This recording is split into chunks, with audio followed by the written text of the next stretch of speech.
Assalamualaikum warahmatullahi wabarakatuh. Perkenalkan, nama saya Rizky Nopita. Di sini saya akan membahas pemikiran Thomas Robert Malthus mengenai teori kependudukan. Apakah teman-teman tahu berapa jumlah penduduk dunia saat ini?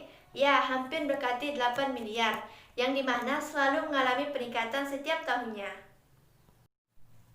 Thomas Robert Malthus adalah seorang demografi Inggris dan ekonom politik yang paling terkenal karena pandangannya yang pesimistik namun sangat berpengaruh terhadap pertambahan penduduk.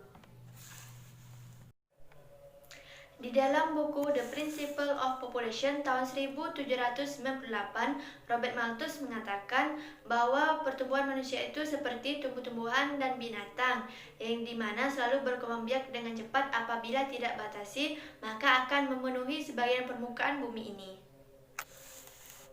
Inti teori kependudukan Malthus adalah pertumbuhan penduduk berdasarkan deret ukur, sedangkan pertumbuhan pangan berdasarkan deret hitung, yang artinya pertumbuhan manusia itu lebih cepat dibandingkan pertumbuhan pangan. Malthus beranggapan bahwa bahan makanan penting untuk kelangsungan hidup, namun hawa nafsu manusia tidak dapat dibatasi. Pertumbuhan penduduk dapat dibatasi dengan cara preventive check, yaitu penekanan kelahiran atau positive check melalui proses kematian.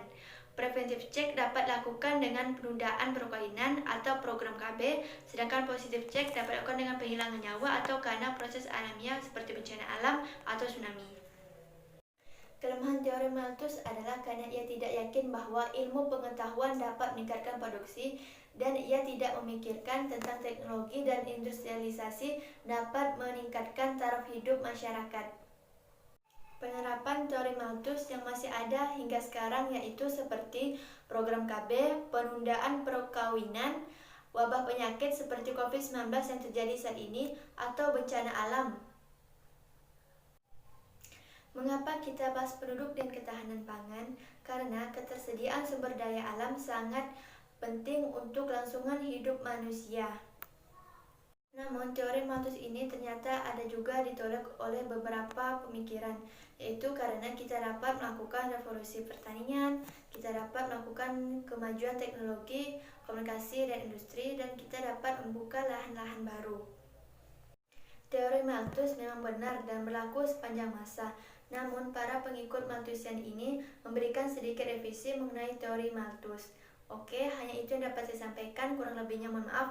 Wassalamualaikum warahmatullahi wabarakatuh.